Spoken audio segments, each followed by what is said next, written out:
ऐसी बेइज्जती होते देख वो दुखी होकर मन ही मन बोला, ये लोग शायद जानते भी नहीं कि ये लोग जिसका मजाक बना रहे हैं, अगर उस आहान की सच्चाई उन्हें पता चल गई तो यही लोग उसके पैरों में गिर जाएंगे।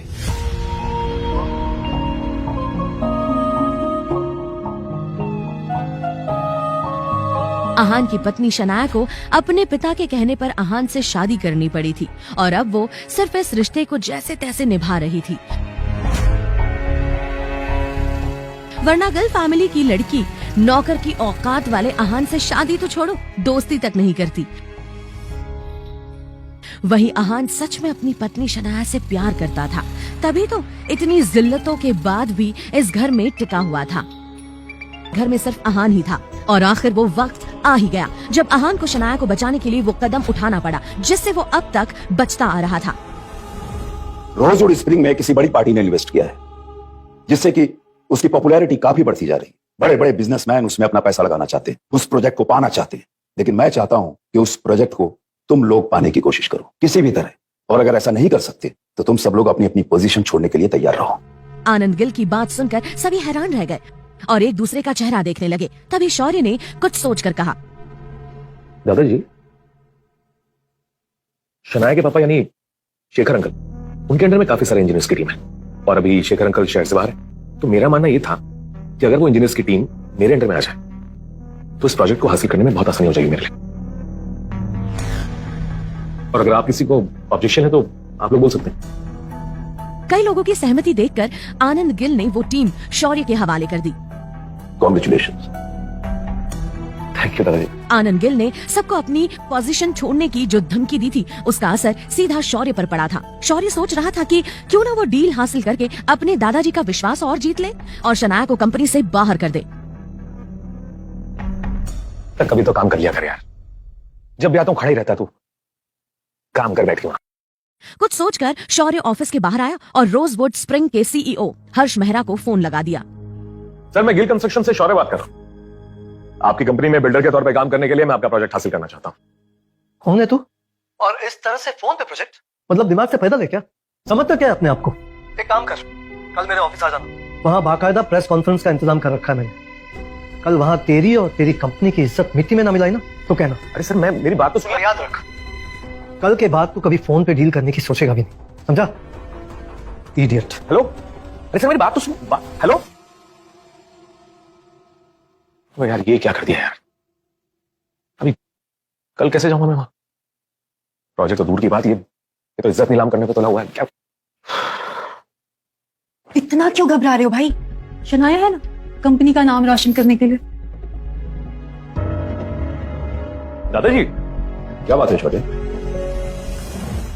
कितनी मेहनत करती है कंपनी के लिए, कितना कुछ सोचती है। तुम कहना क्या चाहते हो? साफ साफ कहो।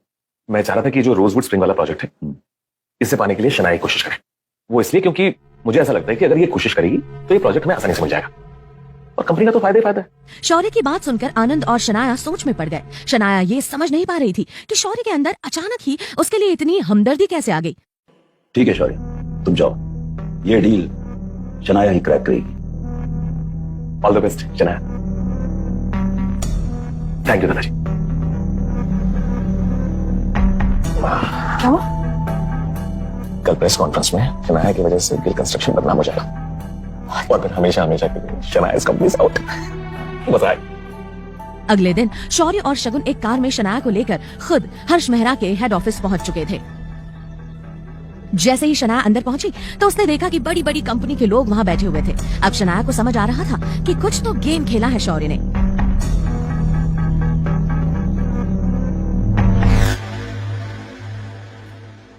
क्या यहाँ गिल कंस्ट्रक्शन से कोई आया है? मैं शनाया गिल।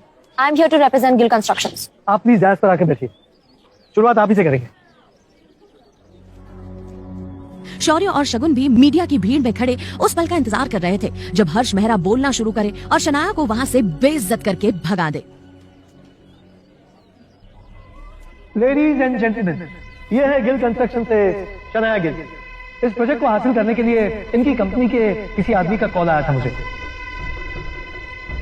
और अब ये चाहती हैं कि प्रोजेक्ट इन्हें दे दिया जाए। तभी अचानक ही हर्ष का फोन बजा। Excuse me. हाँ जी, ओके सर, आप जो कहते हैं हो जाएगा। या I promise you. Thanks ji.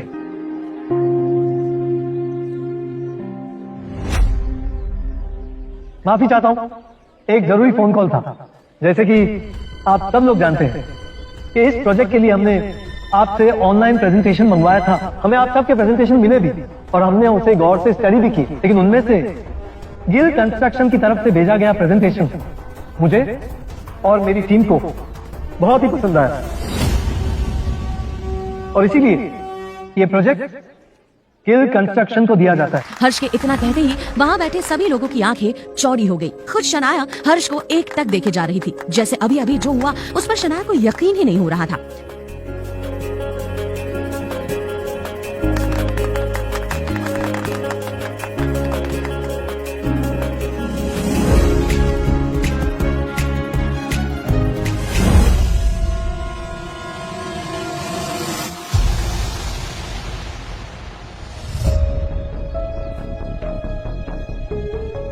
Ji sir, आपने कहा और हमने काम कर दिया। The pleasure is mine. Yeah, thank you. ये हर्ष आहान से बात कर रहा था लगता है। ये काम भी आहान का ही है। नहीं नहीं, ऐसा कैसे हो सकता है? कहाँ हर्ष जैसा करोड़पति और कहाँ नौकरों से भी गया गुजरा मेरा पति। भला उसकी बात हर्ष क्यों मान लेगा? या शायद आहान ने मुझे बचाने के लिए ये सब किया हो।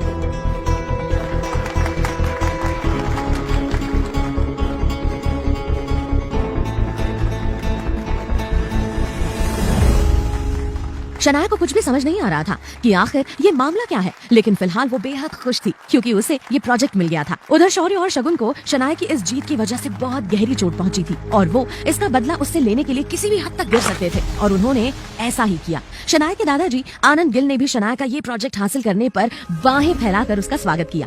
वादे के मुताबिक उसे एक शानदार हवेली गिफ्ट में दी। ये प्रोजेक्ट भी अब पूरी तरह शनाया के पास आ चुका था, लेकिन शनाया को इन सबसे ज्यादा खुशी इस बात की थी कि उसने अपने दादाजी को ये प्रूव कर दिया था कि उसमें कंपनी चलाने की पूरी काबिलियत है।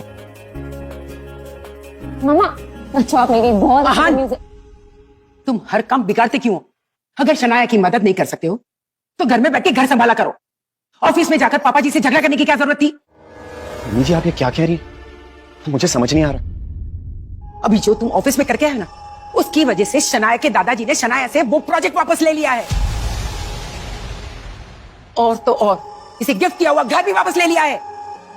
तुम्हें पता है ना कि शनाया के पिता शेखर इस वक्त हॉस्पिटल में है और इस घर को शनाया चला रही है। अगर तुम कुछ कर नहीं सकते हो तो एटलीस्ट बनी बनाई चीजों को बिगाड़ो मत। आज तुम्हारी वजह से हमारा ये घर बिक चुका है। हाँ वैसे शनाया,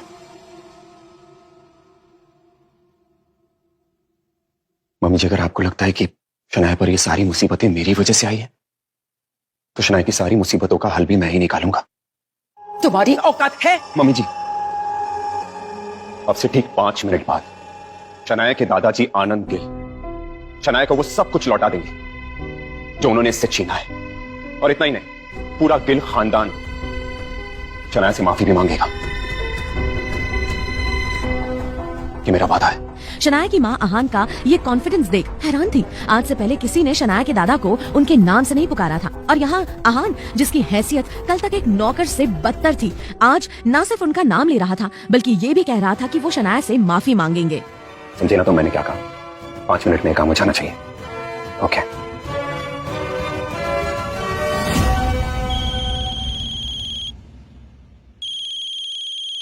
दादाजी। शनाया ने कांपते हाथों से फोन उठाया और जो उसने सुना वो सुनकर उसके पैरों तले जमीन खिसक गई। उसके दादाजी आनंद गिल सच में उससे माफी मांग रहे थे, यानी उसका शक सही था। उस दिन जिस हर्ष मेहरा के पास जिस आहान का फोन आया था वो उसका पति ही था। लेकिन नौकरों से भी बुरी हालत में घर जमाई बनकर अपने ससुराल में रहने वाला आहान आखिर इतना पावरफुल कैसे बना? क्या आहान की असलियत कुछ और है? आखिर